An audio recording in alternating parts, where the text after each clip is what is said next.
Hi, I'm Adam Coldwells, the Chief Exec at NHS Grampian. I'm delighted to be here with Bert Donald, who will introduce himself.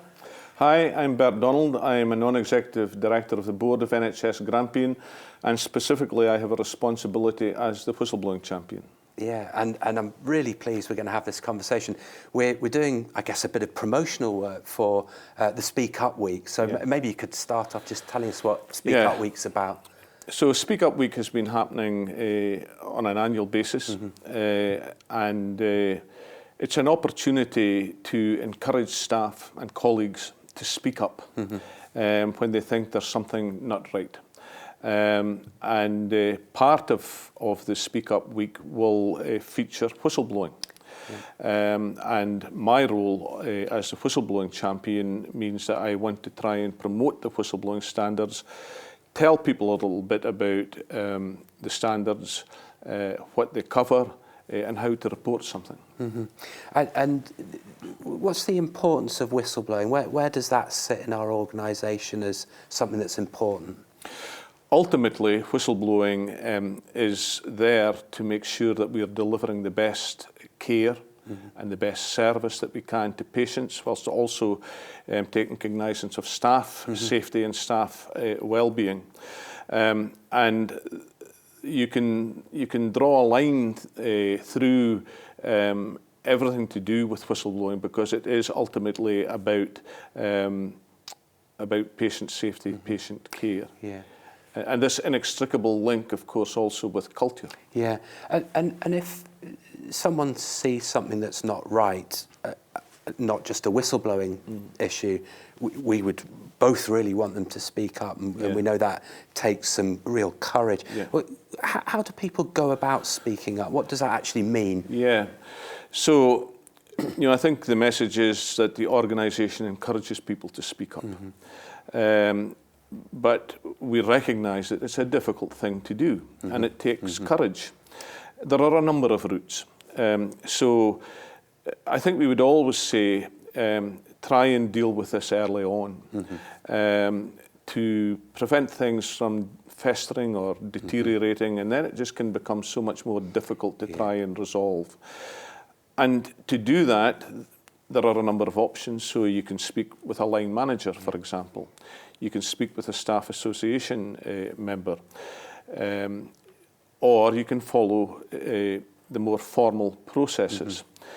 Now, I think we would recognise it might be difficult sometimes to speak to a line manager. There can be a lot of reasons for that. And if that's not a route to be followed, then there are the formal processes. So I think sometimes people are a little confused about the difference between what's something for HR policies and what's something for the whistleblowing standards. And I understand why people can become confused, but I think there's a really simple test. So if it's something that affects an individual personally, they're being bullied, there's harassment, there's a grievance, then that's something for HR policies and processes. On the other hand, if it's something that's in the public interest, that's whistleblowing. And when we talk about public interest, the kind of things that we mean are, for example, patient safety, patient care, staff safety and well-being, poor working practices, criminality, trying to cover things up. That's whistleblowing. Okay, and just so that people are really clear, so when you were saying about a formal process, you mean a whistleblowing process or an HR process? And if someone wanted to raise a whistleblowing process, who would they go to if clearly their line manager, but if they didn't feel they could go to their line manager, who would they go to? So the contact information is all available on the website, but in essence, the contacts are confidential contacts in the organisation. That's a requirement of the standards, that each board has a confidential contact process in place, because whistleblowing is a confidential process. So we have confidential contacts, and we have, since the earlier part of this year, Speak Up ambassadors. And the contact details for them will be found through the intranet and the website. I think it's important to highlight 2 or 3 things about the standards. One is the confidentiality. Yeah. 2 is the support that should be provided at every step of the way. 3 is there are timescales for investigations to be carried out. I need to be honest and say that I think on occasions it can be really difficult to adhere to these timescales for a whole variety of reasons, particularly if it's a complex situation. I think the next thing to say is that if someone raises an issue under the standards, then built into the standards is that they should suffer no personal detriment, and that's important. It's easy for me to say that, but it's a brave step to come forward and raise the concern. But the support is there. The organisation very much adheres to the policy and encourages people to come forward. Leadership's important. So managers at every level of the organisation, in fact, everybody in the organisation has got a part to play. Yeah, absolutely. And when I talk about this, dealing with things early on, I'm meaning their early intervention. So if someone sees that something's not right, then take the steps at that time. Governance and scrutiny is important, and the role of the board in that. So every quarter a report goes to staff governance, and every year a report goes to the board, and every year a report goes to the Scottish Government. Yeah. I think another part in all of this is what I would describe almost like an ombudsman service. So that's the independent national whistleblowing officer.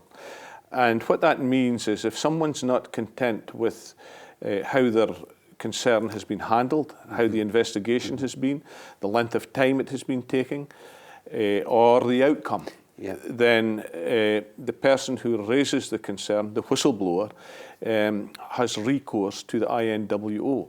Now, the INWO can look at it and say, well, actually things have been done correctly, or they might say, this needs to be reinvestigated.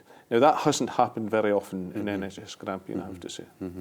And in terms of, I think, really interesting, that governance bit and how it fits in, and you've described the board level, the Clinical Governance Committee and the full board here in the annual report. And we've got an executive lead in Alan Wilson. How do you work with Alan?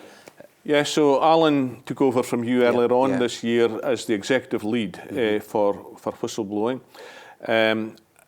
Alan obviously sits at that executive level, and he has a part to play in taking forward everything to do with whistleblowing and how that links into other parts of the organisation.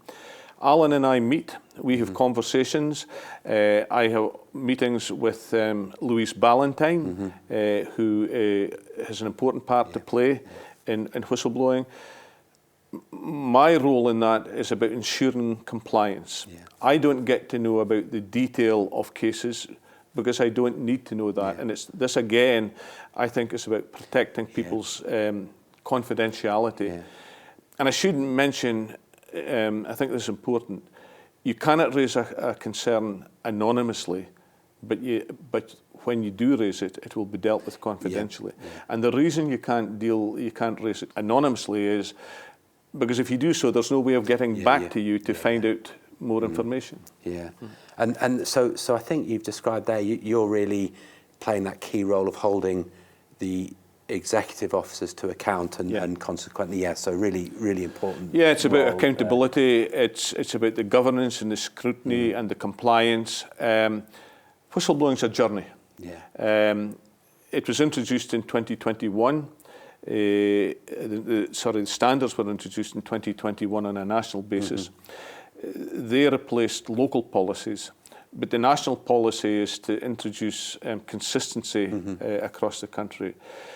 And in that 3 years or so, I think the organisation has made progress in terms of how it deals with the standards, how it handles concerns, how it provides feedback.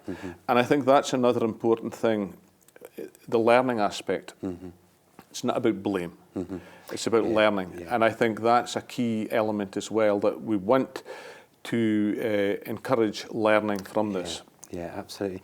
And I think in this learning space, you mentioned a little while ago about the link between culture and whistleblowing. I wonder if you could tease that out a little bit more. Yeah, and I think it's almost impossible to separate the two. Mm-hmm. And the reason I say that is, if the culture in an organisation isn't correct, if it's not the right culture, then people will feel put off by coming forward. And we want a culture where people do feel free to speak up, and we will listen to them and we'll respond. Mm-hmm. Yeah, and I think, so I absolutely agree, the culture of our organisation is so important, and perhaps a good moment just to mention the culture collaborative and the work that they're trying to do collectively, absolutely, with people from across the organisation being part of that, to try and think what's a culture we want for a whole organisation, and for the, clearly within teams there'll be slightly different cultures as we come together. So. Yeah, the culture collaborative has been on the go for a while now, but that's only one strand, and that has got to fit into the bigger picture. But everybody's got a part to play in culture and in whistleblowing at whatever level in the organisation, because everybody's got an important part to play in everything that the organisation does. So Speak Up Week is once again welcomed. It is an opportunity for the organisation to get a message across to say you're encouraged to speak up, and here are some of the strands of Speak Up Week, and here's some of the ways that you can speak up in a safe space. Yeah. So, well, I think that's been great, Bert. So thank you ever so much for recording this film. I hope people really enjoy it and get lots from it and understand it. Yeah. And, we really want everyone in our organisation to feel confident to speak up, to know how to do it and who they'd come to. So, look out for the promotional material, and I hope all of you will play a part in creating an organisation where people feel really able to come and speak up. So, Bert, thank you ever so much. Thank you.